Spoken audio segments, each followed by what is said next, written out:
পুলিশের চোখ ফাঁকি দিয়ে বাংলাদেশি যুগল এখন বিশ্বসেরা পর্ণ তারকা। সারা জীবন টিকটক আর সুমায়া রিমু হ্যান্ড ট্যান গুলার আমরা ইন্টারন্যাশনাল মানকি খাগি বলে গালি দিলেও লজিক্যালি শি ইজ সত্যিকারের ফ্রেশ, একবারে 100% ইন্টারন্যাশনাল মানকি খাগি ইন বাংলাদেশ। আমার মোটামুটি 2 ঘন্টার ভিডিও দিলেও সম্ভব না, বাট ইউ নো গাইস, খান সাহেবের কাছে ইম্পসিবল বলতে কিছু নাই। আওয়ামী লীগ ছিল না, কুত্তালিগ। আওয়ামী লীগটা আমি কুত্তালিগ বলতেছি।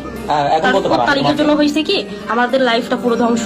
বাবা মজাও আয় পাইলো, টাকাও আয় কামাইলো, ধরা খাওয়ার পরে দোষ দিল আওয়ামী লীগে। মানে যত দোষ নন্দ ঘোষ। এইসব দেখে আওয়ামী লীগের পোলাপাইন নাদিয়ার গোষ্ঠী সহ দুচে দিলেও খান সাহেবের এলাকার কিছু কিছু লোকজন কমেন্ট বক্সে ভুল স্বীকার করে বলতেছে এতদিন নাদিয়াকে ঘৃণা করতাম, বা আজকের পর থেকে তার ফ্যান হয়ে গেলাম। আর কেউ বলতেছে তার ভিডিও দেখে হস্তশিল্পের মাধ্যমে পোলাপাইন নিজের লাইফের যতটা ক্ষতি করছে, হাসু আপা 17 বছর বসেও বাঙালির অতটা ক্ষতি করতে পারে নাই।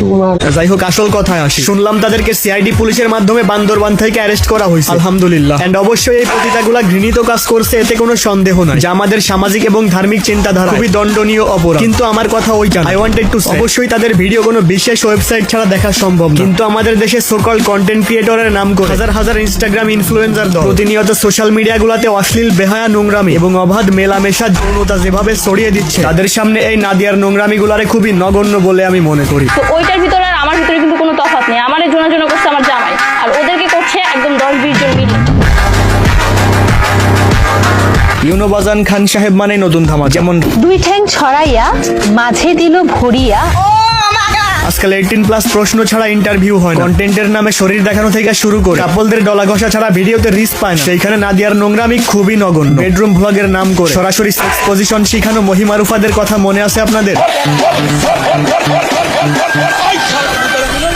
শুনলাম এরাও নাকি বর্তমানে বাংলাদেশে অবস্থান করতেছে, নেওয়া হয়েছে কোন স্টেপ। শুরু করে সমকামিতার নরমালাইজেশন, এমনকি পুরুষদেরকে তাদের কোনো কাজে লাগে না মিন করে ফেমিনিদেরকে বিভিন্ন ধরনের সেক্স টয়ের ছবিও শেয়ার করতে দেখছি একদম পাবলিক। নেওয়া হয়েছে কোন স্টেপ। দারাজ থেকে শুরু করে শত শত অনলাইন ওয়েবসাইট, ফেসবুক পেজে অবৈধ সেক্স টয়, সেক্স ডলের মার্কেটিং করা হচ্ছে। দেখছেননি কোনো মিডিয়াকে আজ পর্যন্ত নিউজ করতে? ট্রেন্ডিং কিছু পাইলেই সাধারণ মানুষ থেকে শুরু করে নিউজ মিডিয়া, এমনকি পুলিশ প্রশাসনও সেই দিকে ঝাঁপায় পড়ে। আদারওয়াইজ খুন খারাপি, ধর্ষণ, চাঁদাবাজি তো চলমান। এখানে আগুন ওইখানে আগুন, শাহবাগীরা রাস্তাঘাটে ইউজ করতেছে বেগুন, আইন প্রশাসন বসে হ্যান্ডেল মার। রিসেন্টলি রিপন মিয়া থেকে শুরু করে এই পর্ণ তারকা পর্যন্ত আমাদের নিউজ মিডিয়া যেই পরিমাণ সময় দিচ্ছে, এর 10% সময় নিয়েও যদি বর্তমান বাংলাদেশের যে করুণ পরিস্থিতি সেটাও তুলে ধরতো, আর কিছু হোক আর না হোক, কে নির্দোষ আর কে অপরাধ, কোনটা ভালো কোনটা মন্দ, এই সিচুয়েশনে আমাদের কোনটা করা উচিত সাধারণ মানুষ বুঝতে পারতো। স্যাড বাট ট্রু, নিউজ ঠিকই হইতেছে কিন্তু সত্যের থেকে মিথ্যা বেশি। এন্ড এর একমাত্র উদ্দেশ্য কি জানেন? পরিস্থিতি গরম করে মানুষের মধ্যে বিভ্রান্তি সৃষ্টি করা, যেন সবাই মন খুলে বলতে পারে হাসু আপারে ফেরত চাই, 5 তারিখের আগেই ভালো ছিল। অলরেডি তো অনেক জায়গায় ছাত্রলীগের মিছিলও দেখা যায়। মোট কথা আমি যেটা বোঝাইতে চাচ্ছি, মিডিয়ার সাথে সাথে আমাদের পুরো সমাজটাই এখন ট্রেন্ডিং এর পিছে দৌড়াতে দৌড়াতে আসল জিনিসগুলাই মিস করে ফেলতেছে। নিষেধাজ্ঞা